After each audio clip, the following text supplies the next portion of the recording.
Welcome to Made for Mondays, the source for digging a little deeper into the Believers Church Sunday messages and finding ways to apply them to our daily lives.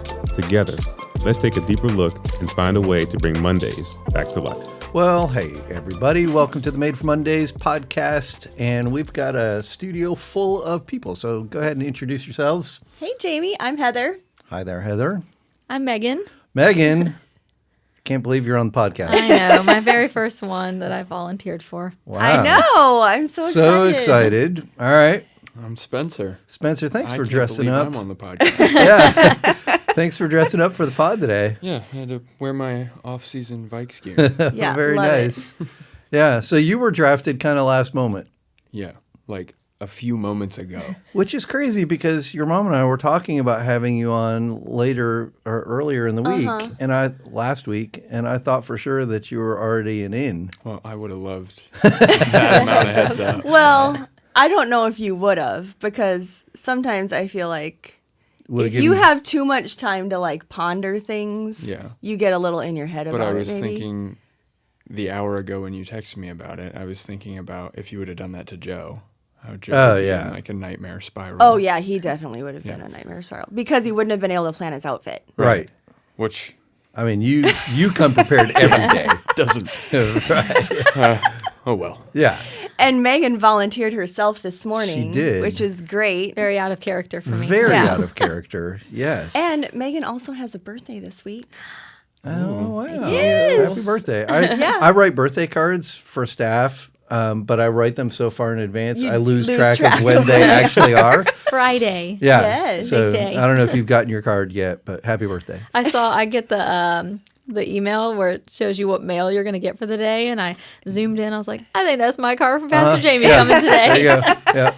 Yeah. That's so, awesome. Well, welcome everybody. Let's talk about the weekend. What'd you guys do? Oh my gosh, it was such beautiful weather this weekend. Yes. Last week, I told someone I think it was the most beautiful week of weather that we've ever had since I've lived in Virginia. Oh, really? Low humidity. What a statement. Yeah. I mean, it was perfect. Yeah. It was not too hot. It was not too cool. I was on the motorcycle every day. It was an amazing week. That's why it was perfect for you. Yeah, Yes. it really was. Every It day. was, man, it was nice. Yeah, we were outside a ton. We were by the pool, in the boat. It was great. Yeah. Very relaxing weekend. Very good. Mm-hmm. Yeah. Saturday, we did so much this past weekend. Saturday morning, got up and, like Jamie said, loved the low humidity because me and my little run club girls, we went on this nice long run. And then I took my boys to the Green Meadow Point pool that we just joined for the first time this year. I was walking Fritz and walked by. I had a chance to talk to you a little bit over there. Yeah, I don't know why we didn't join sooner than this year because it's been the best thing for the boys. We've already gotten our money's worth the past 2 weeks. That's such a sweet little pool, too. Yeah, it looks, I feel like it doesn't look that great from like when you're driving on Bruce Road, but when you're actually there, I'm like, oh, this is nicer than I thought it was. So yeah, they started their swim lessons and we were there for like 6 hours. Nice. Yeah, then Saturday night, I had a little gig with my band that I play with over at Decoys, and it was packed. Oh, fun. There was not a single parking spot the whole night. But a really cool thing happened. So I'm, singing, and I see this man like standing really close to one of the speakers, and it is so loud. I'm like, how is he standing right there? But then I noticed his hand was on the speaker, and I'm like, I think he's interpreting. And sure enough, he came to me in between sets, and he started trying to have a full-on like ASL conversation with me, and I'm like, oh my goodness, I don't know, I got nothing. But then I remembered that one of our ASL members here at Believers, Leah, was there that night, and I'm like, somebody find Leah.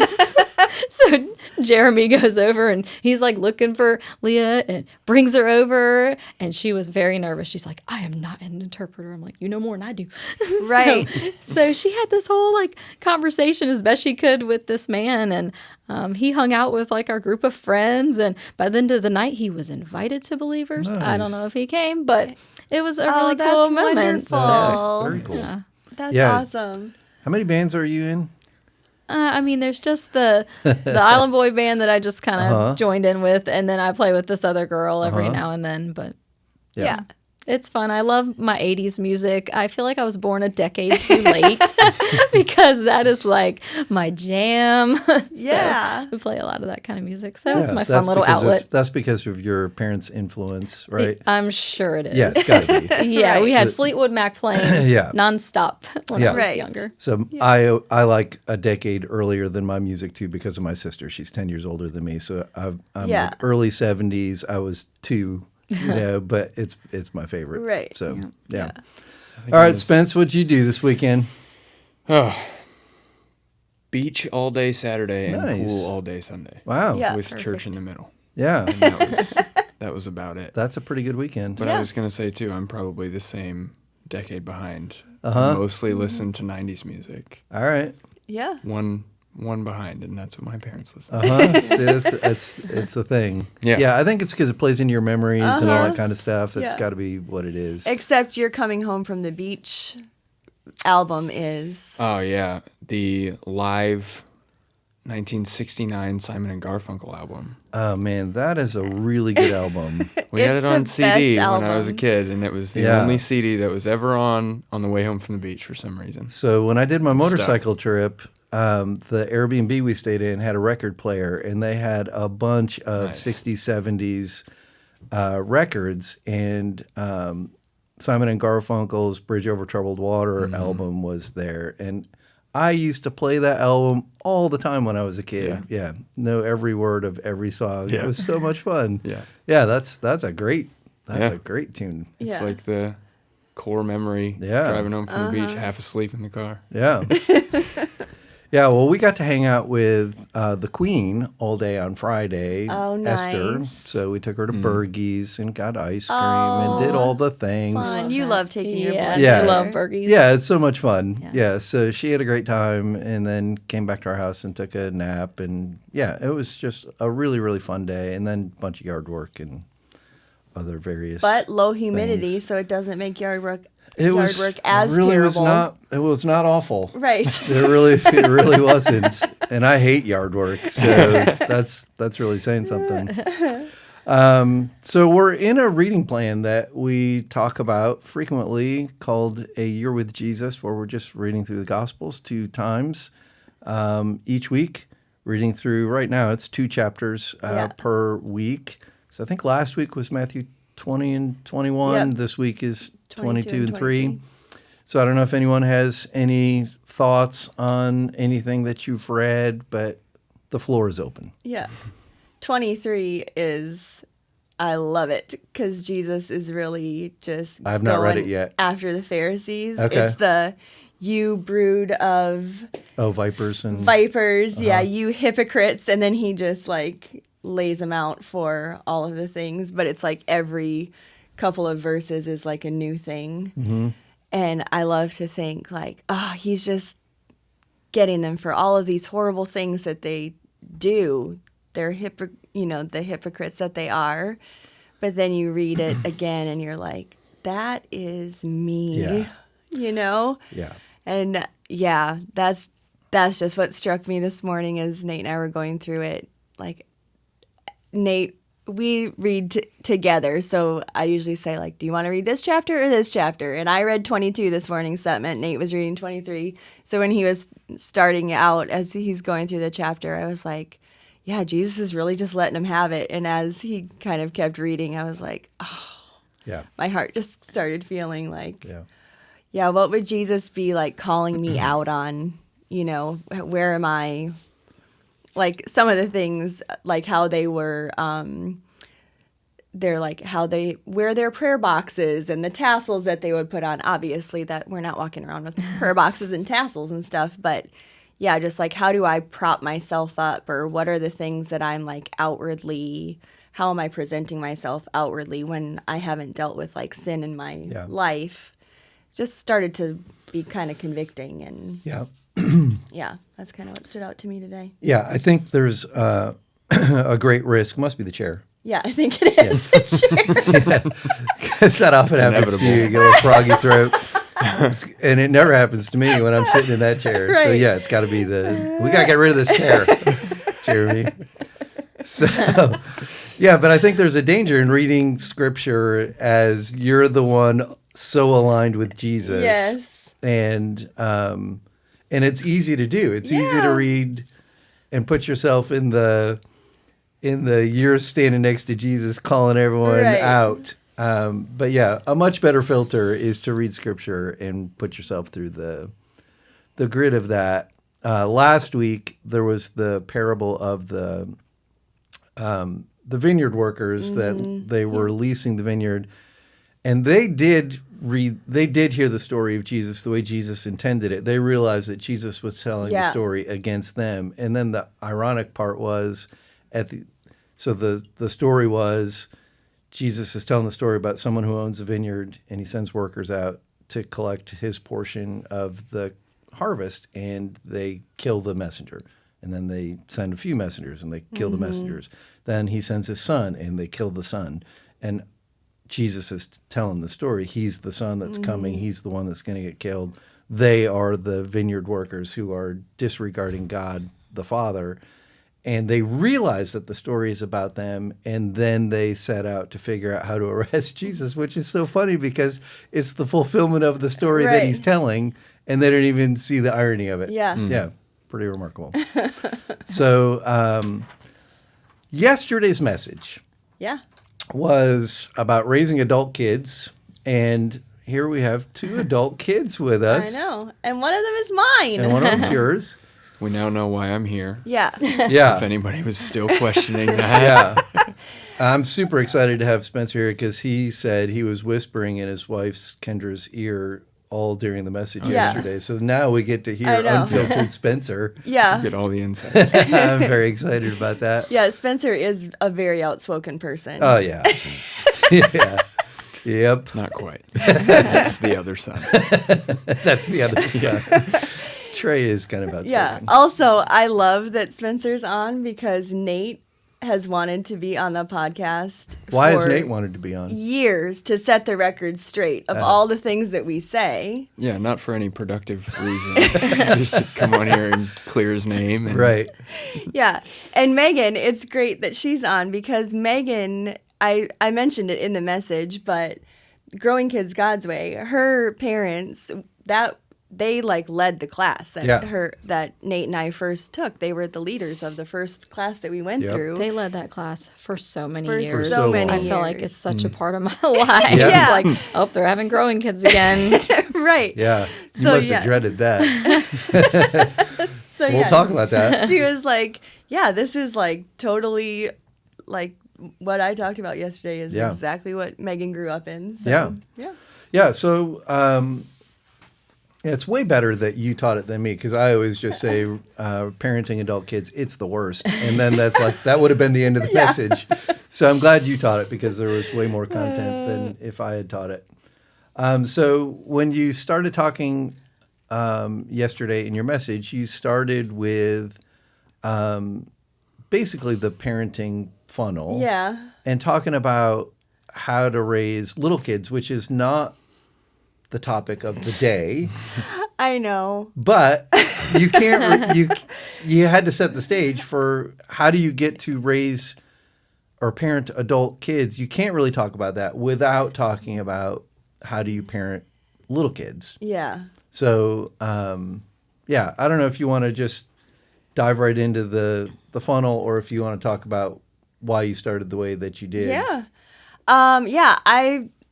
I felt like that it was important to start there because I think that's where I think a lot of the question about how do we parent our adult children comes from people that have struggled with the upside down funnel. Yeah.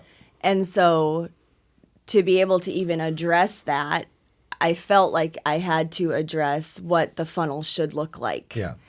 Or at least how that was what was so helpful to us as young, naive, stupid parents.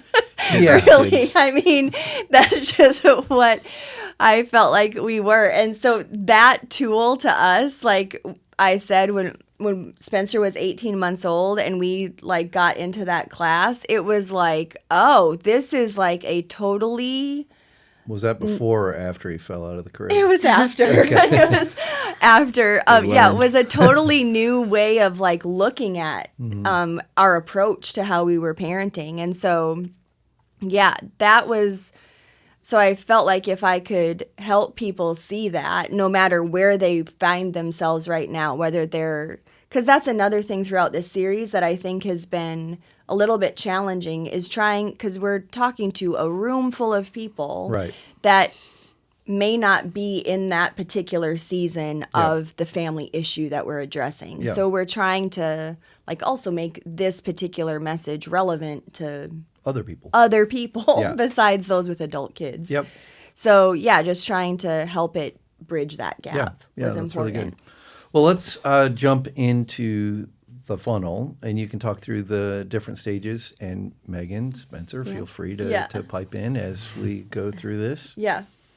So the discipline stage is like at the bottom part of the funnel, and that's from like 0 to 5 years. And that's really a stage where we're trying to establish some parental authority. And when that gets flipped, then during those beginning years is where parents are like more trying to like be friends with their kids. Yeah. And so that authority isn't established. And so that's when, you're starting to see that kids are just kind of getting away with a lot. Mm-hmm. And there's a child-centered home. Yeah. And I don't know if you guys have... Yeah, well, Megan happens to be raising kids who are in that stage right now. So, little backstory. My parents pushed us when the kids were like born, like, you need to take growing kids. And for a while I like brushed it off. I'm like, that is dated and whatever. I know everything because I am a growing kids kid. But my husband and I and my sister and her husband teamed up with one of our other couple friends who all kind of had kids the same age. And we did take it together. Nice. We laughed at a lot of it because some of it is dated. It was dated when we took it 25 years ago. Like the curriculum, we would just laugh at the videos. Yeah, the videos are pretty funny. And it's even more cringy now. Just like when you watch it, you're cringy. Like, yeah. But there is so much good content in it. Right. And so I have 2 boys. They are 6 and 7. So we kind of just got out of one of the phases. But our oldest, Waverly, is an extremely strong-willed child. I feel like we jumped to training stage like at 4 because he's very mature, immature. So he was like trying to push the authority boundaries so early. And as I was listening to your message yesterday, it was a good reminder for me. And I feel like you said, anybody can take your message and they can get something out of it, no matter where they are, even if they don't have adult children. Because with our strong-willed child, it's so easy to cave into, okay, fine, you can just do it, and because he'll just keep pushing us, but yeah, we've got to just keep those boundaries super clear and being consistent. And you talked about that too. So the consistency piece is key. And Spencer works over at Oak and Lily too. So he's with littles. Yeah, I don't have my own kids. All day, every day. I mean, you can see good kids, bad kids in between. They all have their different days, but you can tell when maybe the funnel's flipped at their house or not. Or, Yeah. It's interesting for sure. Yeah. We had, when we did not use, I've never been through growing kids. I've seen bits and pieces of it. But the the overarching principles of the funnel are things that we have practiced. There were other resources that we used that help us land on similar things.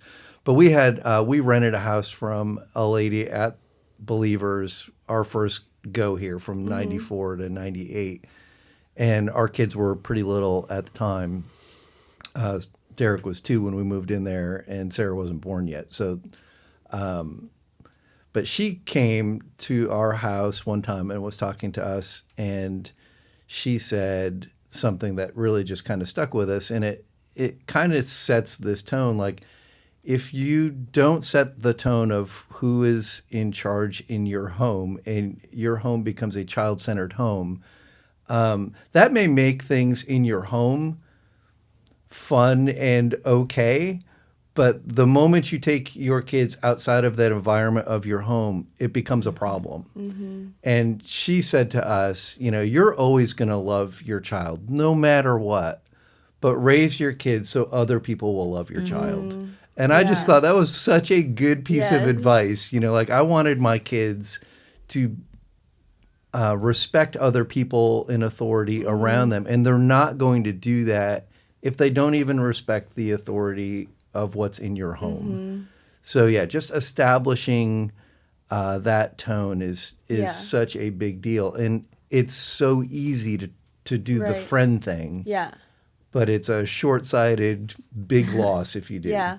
What I like too, and like you said with the funnel thing, and I said it yesterday, we learned it through growing kids. I don't even know if it is a growing kids thing. I'm not sure. It may be something that is, I don't even know. But what I liked about in growing kids is it also, this stage is very tied to like a safety component. And so like for littles, it's like the importance of like understanding the authority of a parent is tied to safety for the child. So like they really drive home like the yes mommy, yes daddy thing, because like, if something is hot or if something is like dangerous to the child, their compliance to saying yes mommy, yes daddy, and like doing what the mom and dad says is tied to the child's safety. Right.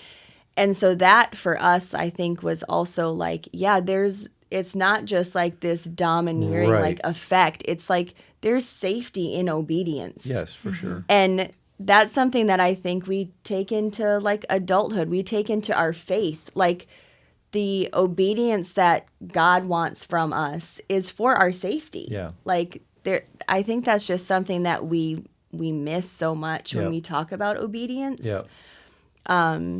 It becomes more about compliance. Right. But the principle there's like good. Yeah. There is good that is coming from this. Like as parents, we want good for our children. The Father, our Heavenly Father, wants good for us, and that comes through obedience. That's really good. Yeah. And then that training stage is from 6 to 12 years, and that's that. Then you're getting from like just that compliance or just like the respecting authority to like really giving them the why behind things and like allowing for their character to be developed. And that's something that I will say as a parent, I do struggle with, because I do love to say like, well, because I'm mom and I said so. It's easy to say. It's very easy to say. Yeah, and I always told myself I wasn't going to say it, and then you end up saying it. Oh, yeah. I never told myself I wasn't going to say it. How many times did you hear that, Spen? A lot. Probably more from mom than from dad. Oh, yeah. Yeah. For sure. Yeah. Is that one of your whispers to Kendra? No, I thought that you were going to like leave it blank and all the parents in the room were going to say it, because all parents say it quite a bit. That would have been good. But I should have left it blank. Yeah. Next time. I mean, you did read it. Yeah, you could have told me that. Told her that ahead of time. I know, and I thought that it was written that way when I read it. Okay. I thought maybe it was going to go that way, and then when it didn't, I was like, oh well. Still lands, because everybody it knows. does. Yeah. Everybody knows how often they do that, I think. Yeah. But yeah, I just think that's it can be really such a kind of a fun stage actually with your kids, because you You having can fun, start. Megan? I don't think I would say fun. Yeah. Because that really struck a chord with me because Waverly asks so many questions. And sometimes I'm like, oh, would you just stop Yeah. talking?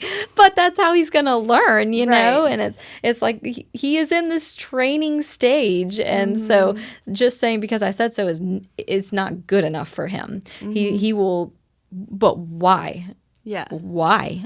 So I have to be ready with an explanation.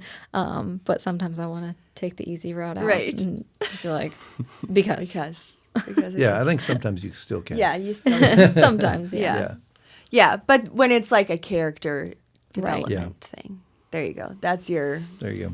that's the one you can decide which one. So then you get into this 13 to 17, which is for many parents one of the most challenging seasons of parenting, called the coaching stage. Yeah. So talk about that. Well, that's when you're really wanting to build trust and you're really wanting to develop the relationship. And that gets to be, that is challenging because that funnel should be opening up a lot more. And so if you've created discipline and that's like been established in your home and you've now built on that, the training stage, so you've got character development that's happened, then now the funnel has opened up to this building trust and relationship. So it's not that you've just like gone from zero to coaching. Like this is like a building on principle. So when you say the funnel's opening up, it's like more hands off? Yeah, a little bit. Yeah. Okay. So so you should have these things that you're in communication with one another. You're allowing for more freedom to be happening with your children. You're the things that they're allowed to do, the things that are the way that you're communicating is changing a little bit in these years. And hopefully by this time, like the way that you're communicating is in such a way that they're trusting you with what they're talking to you about. And this is where maybe Spencer can talk a little bit more, but I know for us, like we, in these ages, like I said yesterday, they weren't like easy breezy. I mean, we had plenty of late night conversations and temper flared communications at times, but we also we had conversations with our boys that I certainly was not having with my parents when I was a teenager. Some of the stuff that the boys, I know they didn't tell us everything, but some of the stuff that they would tell us, I would be like, there is no way I would tell my parents this stuff. And so but Nate and I were super grateful for it. Yeah. And I think it's because they trusted us. Sven? Yeah. I don't really think there's any other reason that would be what happens. Yeah. And obviously we were here, and like you said yesterday, all of the people here helped raise us, and we were obviously longtime For Real kids and with Doug and Jeremy and all those guys, and had trust in most of those guys all the time. But I don't know that there were things that I was talking to them about that I wouldn't talk to my parents about also at the time. That just kind of speaks to any family that's listening. Just an encouragement to say, like, it is so true that the group of people, both of you had around you during those teen years especially, was just, I mean, either of you can speak to that, but yes. like I from an outsider looking at it, and my kids had the same thing. Yeah. But the power of that community of folks is hard to overstate the influence of that. Yeah. Yeah, I'll never forget. I had and have a great relationship with my parents. Now, there were definitely some things that I did not feel comfortable talking to my parents about. It. Not going to get into all that, but I remember my leader in For Real. It was Mrs. Bradley, And I remember having some deep conversations with her, and I had just so much trust established with her that I was able to, she was my outlet for sharing some things that I maybe wasn't as comfortable sharing with like my parents, but yeah. Yeah, but a trusted person who's trying to follow Jesus. So families just lean into what's available. Right. I guess that's what I want to say. Like, there's so much power that comes from it, and we've seen so many kids who've come through it who are, their faith is intact and they're relationally strong. I don't know why you wouldn't leverage that. So. Yeah.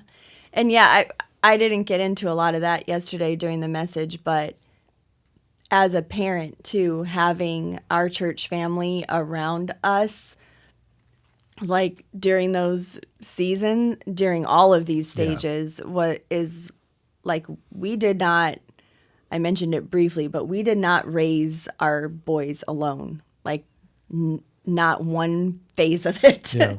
And Nate often will say to other dads that he talks to and stuff, and just other friends in general, like, we have no like jealous bone in our body about our boys talking to other people besides us. Like, we're very grateful for the relationship that we do have with them. But we know there are seasons that they might not be the most comfortable talking to us. So we are very grateful for Jeremy and for Doug and for Chad and Sam. And it's a long list. Like, there's just a list. long list of people here that, like, when they're going through something, or we have a sense that they're going through something. I mean, there have been times in their lives when we've been like, okay, hey, I don't know what's going on with you right now, but have you talked to so-and-so? Would you, if you don't want to talk to us, go talk to fill in the blank. And we would say, like, we would start listing names. And that's great. If you don't want to talk to us, then please talk to this person or that person, Yeah. So then the last phase. Yeah. Friendship. So talk through that. That just, I mean, when you get there, it can be the best stage. Yeah. And it's not that it's not challenging. It's not that it's not challenging, even not just for the parents, but for the adult kids. Like, it's still, like, young adulthood, period, is still hard. Like, there are still things that you go through and you're trying to navigate, and you want to have friends and mentors in your life. And if you can have parents that you can count on as friends and mentors, I think that's a wonderful gift. Yeah. And we hang out with our kids a lot, and we love it. We're always surprised by it if we get texts that are like, hey, what are you doing tonight? Do you want to do this thing? And we always want it to be yes. We want to do that thing. But it doesn't mean, like, even Friday night for us was like a really hard night of adult parenting.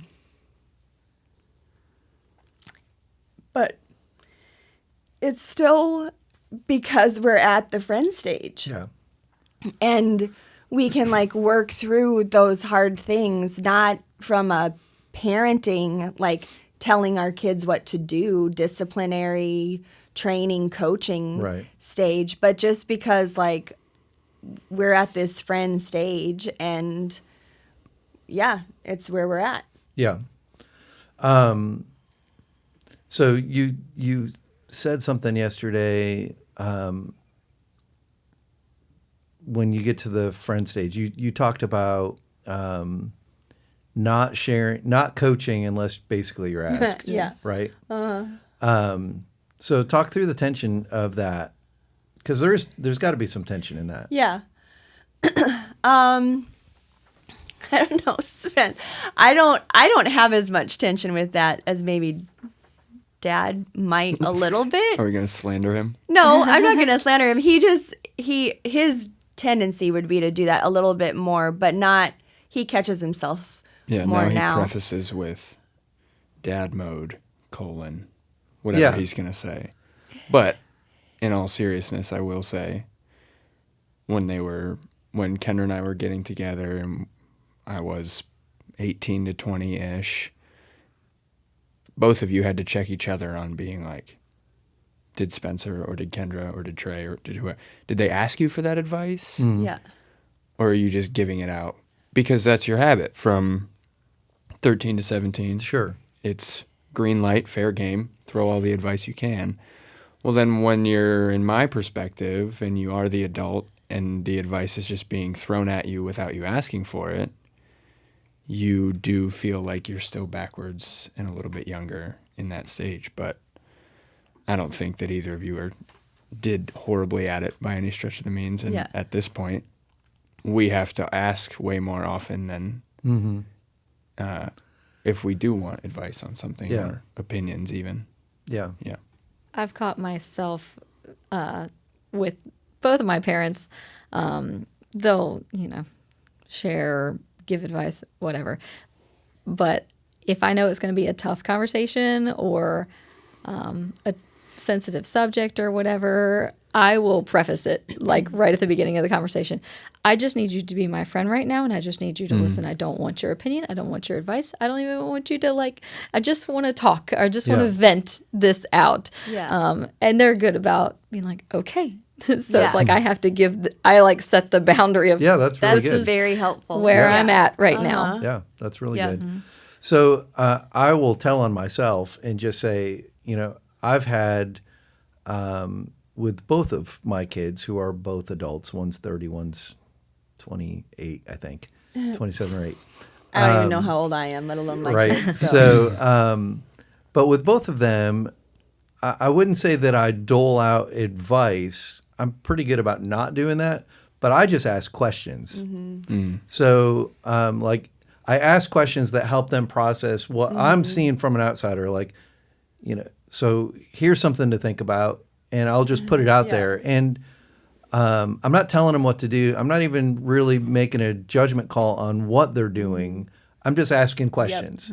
And because sometimes because of my experience and because of my age, I can have a slightly different perspective that might be helpful to them. So, but rather than just come at them with, hey, you ought to do this, I will just ask them questions. And I have found that to be, so if you're a parent and you're really struggling with I feel like I need to be telling them what to do, try to think of how can you ask a question around what's going on so that they can make a decision about what they are doing. Yeah, and then you have to be okay with their decision. Yeah. Or you don't even have to be okay with it. It's their decision. Right. And that was the part of the message. How do you parent adult kids? Well, you don't because they're adults. Yeah. So at some point they got to make their own decisions. Yes. And as a parent, you don't get a say in that. And that it can be terrifying, but it's the stage that you're at. So you talked a little bit about on the first phase, but let's talk a little bit on the last one, like when the funnel gets flipped, the dangers of that.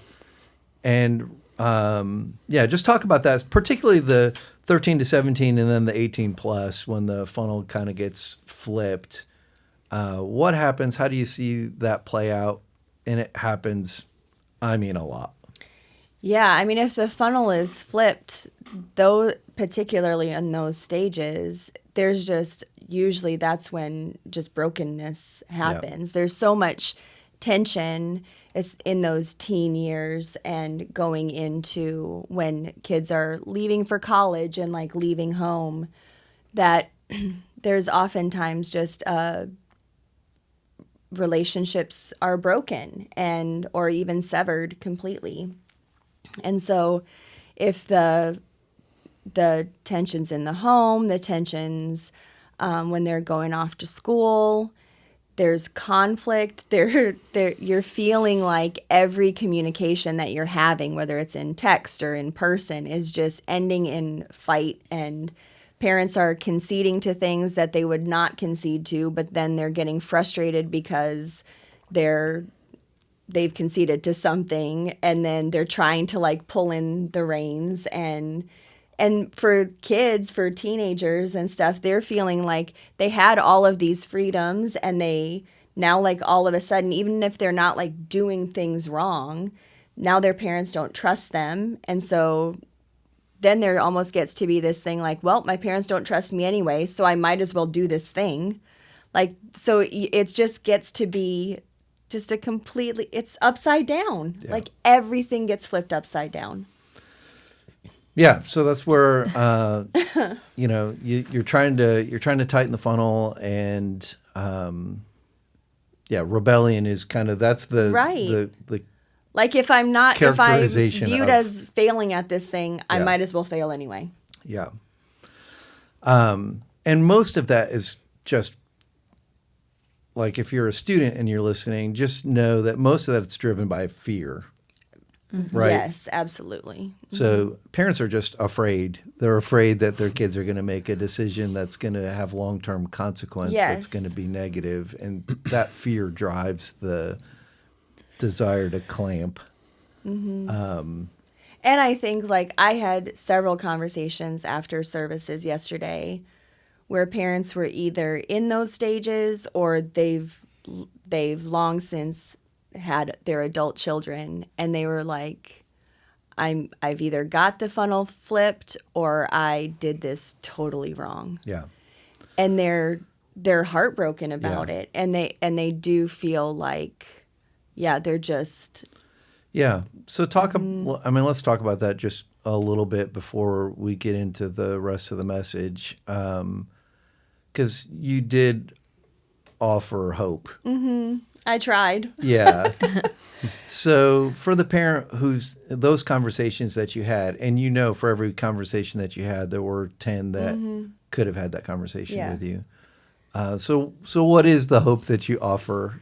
I mean, I think for the teenager situation, like, the starting point is to try to sit down and, as a parent, just be, like we talked about at the end of the Made for This series, like, be vulnerable. Yep. And try to, like, own what you can.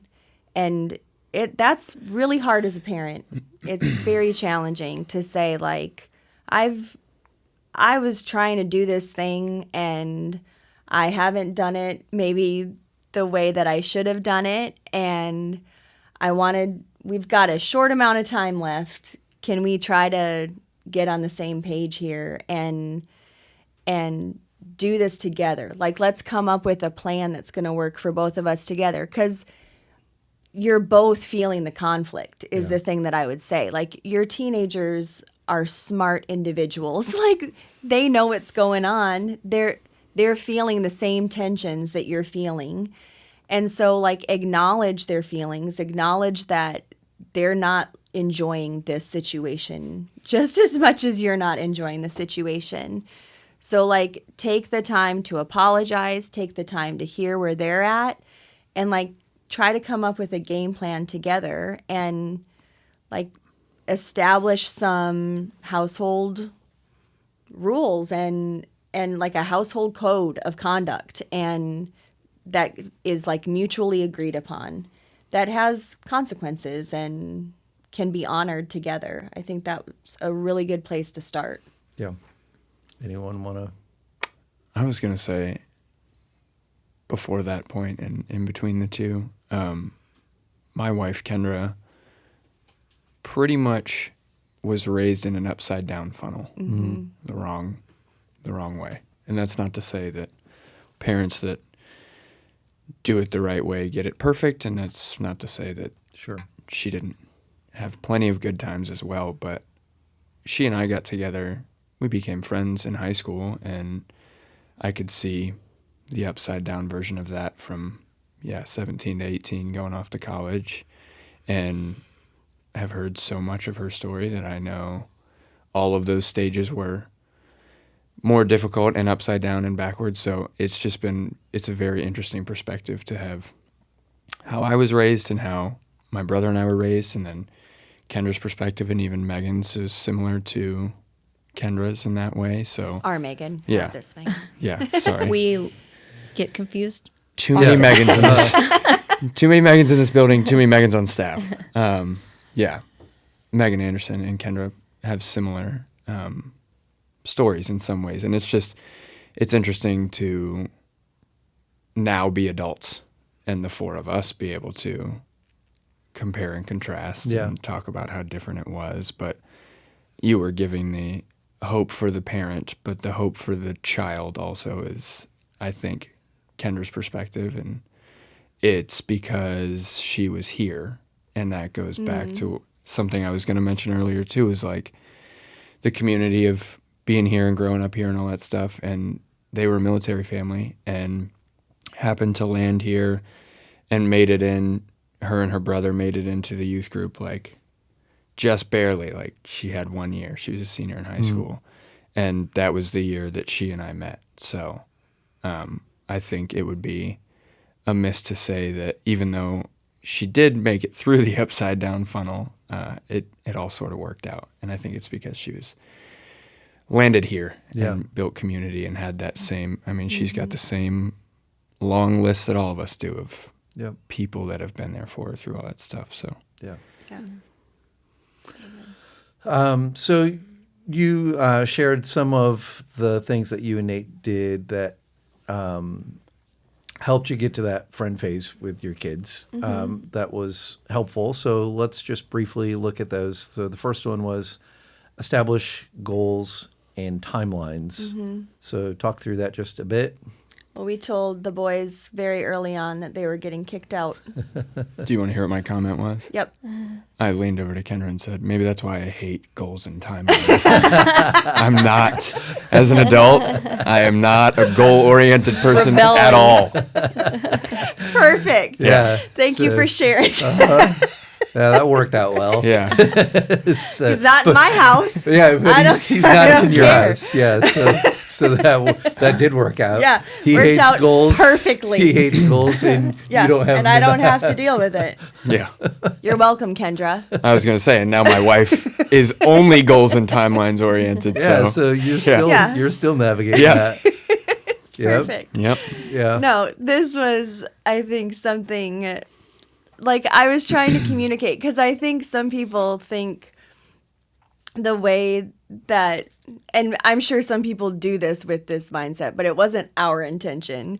It's not to like be super rigid in this and to push them out of the house. It really was our intent to like, I feel like our job as parents is to equip our children to be ready to be independent people. That is, you've succeeded when. Yes. Right. And so, like, yeah, just helping them understand early on. So it's not like this surprise, like, next week. Yeah. I forgot to tell you, we're having your 18th Right. birthday party, and then Yes. right. You're a senior in high school. I knew that when I was 5. Graduation happened, and you have to be out of the house next week. That wasn't how it happened. And yeah, I could see you spin at 5. I Trying know. to calculate. Man, time is ticking. Yeah, for those of you who don't know Spencer, he was an old man at birth. Yeah. Like, he, by the time he was 3 years old, wore slippers and a robe and carried Drinking around coffee. a VeggieTales coffee cup, read the newspaper. Yep. So, like, he needs a long time to process. yeah. This is why we told him at 5, hey, Right. by the time you're 18, this is what's going to be happening. I was going to say, too, that Dad would love to sarcastically try to be rigid, Yeah. so ready to kick us out. Oh, yeah. And he is soft and crying whenever we have to actually the move out and inside. leave. Yeah, yeah, Right. it's so true. Yes. Yeah, so but it was more of like we wanted to, like, living on your own, especially like anytime, but it's very expensive. Yeah. And so, like, we know that. And so it wasn't like we were charging them an exorbitant amount of money to stay at home or anything like that. It was more to, like, get them in the habit of, like, hey, you're going to have to pay rent. So here's a small amount of money that you have to pay to live here. You're going to have to pay bills. These are some of the bills that you're going to, like, get used to paying if you're staying at home. Yeah, I miss those prices. Right? Yeah, see? Yeah. That's the thing. It was Right. like, you're going to have to, these are some of the rules for, like, Yep. living at home. And it wasn't like, we didn't have, like, a crazy curfew that you had to maintain. Right. It was more just like, Yeah, be you respectful you didn't of- revert back to No. we're not talking about going back to the You're 1 an to 5 adult. year old range. Right. You're an adult. So, like, obviously, you're going to go out. You're going to do your things. You're going to, like, we want you to be an adult. Right. That's what we're like. It's the next phase of opening the funnel. It's not tightening the Right. funnel. But it's also being, like you said, being respectful of there are other Yes. people that live here. Right. Yeah. Yeah. So, like, these are household things to be mindful of. Yep. And if you're going to have roommates, like, you're going to have to figure out how to, Mm-hmm. like, share these kinds of things. It's just that next phase of stuff. So that was that. Any other comments, Megan? You have anything? Yeah. So growing up, they weren't quite as vocal about it as maybe y'all were early on. But yeah, as we got older, they were like, okay, here's the deal. If you go to school and you're in college, you can stay here for free. As soon as you graduate, you're going to help out or you're going to, figure it out on your own. But I also just thought about when I first met my husband, John, he moved down here for a teaching job. His family was all from New England and Northern Virginia. So he came down here, I guess he would have been right out of college, like early mid-20s, and he moved in with a family. So he rented a room from their house. And now that I think about it, they were almost trying to parent him in a way. Mm-hmm. I mean, he was paying rent to live there, but just some of their like rules were just a little ridiculous. And so when we were dating and it got weird and when he tried to get out of there I don't want to say as quick as possible, but he definitely was like, all right, yeah, it's time for me to find like my own Yeah. place. So there is definitely something to that. Right. Yeah. Yeah. Yeah, we had a similar thing with our kids. If you're in school, you can stay here, and if you're not, you're going to contribute. My mom used to say, "No one lives anywhere for free." Right. And that's just No a adult harsh lives anywhere reality. for free. Right. Right. Yeah. Yep. So then, define the relationship. Yeah. I think that's something that the more I thought about it as I was preparing it, the message, it really does start way back in that discipline stage because that's when you're establishing, like, your kids, we're mom and dad. This is how these roles are going to work in this stage. And as you go through all the phases, like, that kind of just gets redefined over and over again. And, as parents, like, kids kind of test those boundaries, like, even like, oh, are we at a stage now where we can joke with our parents in this way? And you're like, nope, not yet. We're not at that joking stage yet, So you just kind of have those like natural, those conversations come up a little bit naturally. And they don't always have to be these like family meetings, sit down conversations. But then I think there are those times when it's like, yeah, we're going to sit down, we're going to talk about what this looks like at this phase. So one of them, of course, was this, like, yeah, here you are. You're getting ready now to go. You're graduating. This is what this is going to look like now. Yeah. Here's the contract. You can sign it. Or you can figure out your own thing if that's what you want to do. But then another one for us, like we said, was with Spencer and Kendra, just when they did get engaged. And we wanted to kind of say, like, hey, we're going to do our best to not just give you advice at whenever, we want to respect your marriage and your relationship as a couple.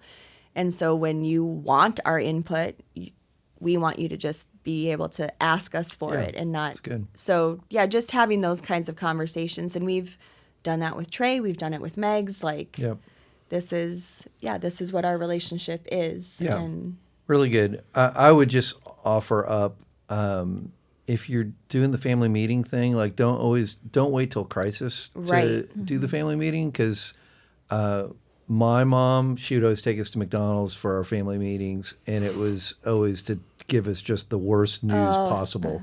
so do you not like going to McDonald's? I love a McRib, but I don't go otherwise. Yeah. But yeah, I still remember like her taking us there and, breaking the news about my parents split and then having to sell the house. And then, every time she wanted to give us bed, family meetings were code for something bad is about to go down. So that's just what I would say. Like, as you should be having family meetings, and they shouldn't always be Yeah. like these terrible things Right. that Shouldn't have happen. to soften the blow with McDonald's. Yeah, right. That was just, Then the last one, this actually probably would have been my whole message. So again, you were the right person to teach this message. But influence is better than authority was the last one. And I just love that principle so much. And it's, I just talk through that a little bit. And you had a line that you were a little hesitant. You said you were a little hesitant to give, and yet you gave it twice. So talk through the principle just a little bit, and then that line. Okay. The principle is just this idea that, again, I think when we think of like our adult kids, we're in the friendship stage, and just like any other so we have to approach it like we do any other relationship. And so as Christ followers, the thing that we need to realize is we can't just be pushing our agenda on people. Right. We have to be able to be in relationship with people, and we can't be in relationship with people or have influence on them if we're putting up these like walls or having like all sorts of, restrictions on what they have to do or the way that they have to be living in order to be in that relationship with us. Yep. And when it comes to parenting, I think that's where we get stuck a lot of times. And so what I said, and it really was like a lot of the questions that were coming in were around this idea of my adult kid is rejected what we've raised them to believe and follow. And so now they're, living far from Christ, not honoring, the values that we've tried to instill in them when they were in our home. And so what do we do now? That was a lot of the questions that came in were around that. Right. So I just said, you will not have influence in your adult child's life if your need to enforce your parental authority leads you to completely cut them off because they're not making choices that align with how you raised them. Yes. Almost gave it an amen, but I Yeah, stayed. you should have. I think that's why it was good to be read twice. And I think that I am fortunate and grateful to not have authority pressed on me as an adult, but I cannot say the same for so many people my age and so many of my friends and things. And it reminds me how grateful I am for the position that I have and the relationship I have with my parents, as well as Kendra has with my parents. But it makes me feel for my friends and my friends' parents who those relationships aren't what they could be. Yeah. Megan, anything to add? Yeah, I mean, exactly what you said. Hearing this message and everything did make me really grateful for what I do have with my parents, and some of my friends that don't have great relationships with their parents. I'm like, what? What's wrong with you? Yeah. Why don't you want to hang out with your parents? But that's probably has a lot to do with it. I think it's what I was, and we've been in so many conversations with other church leaders and with parents too, of just hearing so many parents that are struggling with this thought that if they are in a relationship with a child that is doing that is making a decision in their lifestyle or some choices that they're making that is not the way that they raise them, that is doing something sinful, that they're somehow then condoning that choice that their child is making by being in relationship with them. So then they're they need to cut them off so that people understand that they're not condoning that. That they're or the parent. It may not be. I think sometimes you're right. Yeah. I think sometimes it is the pressure from someone else that's Yes. looking in. But I think sometimes they also think, also feel that they are. well, yeah, Yeah. my adult kid is going to think I'm condoning Right. if I stay in relationship with them. I think oftentimes that's Yeah. the Yeah. rub. Like I don't want my kid to think I'm condoning, so I'm going to cut them off. They're not welcome in my home because if I Right. let them in my home, then I'm communicating that I'm condoning the choices that they are Right. making. But inadvertently, what you've done when you cross that line is you now have removed any potential influence that you could have in Completely. that person's life. Yes. So many people know, my son's story was he walked away from his faith for 7 long years and was making all kinds of choices that we did not agree with. And yet we were unwilling to give up influence in his life. Yep. And so I wanted him to want to come to our house and want to have dinner with us. And the way that was going to happen, he's not going to want to be there if we're nagging him about the choices he's making every Yep. time he walks in our door. So we just didn't do that. Just And didn't he would talk- share yeah. things with us that we would bite our tongue and be like, oh man, I can't believe that's what's going on. But we're not going to jump all over Right. that because we want to have a relationship with him. And because we made that decision, we were able to continue to have influence in his life. And today, by God's grace, and the whole parenting thing is a grace thing anyway. Yes.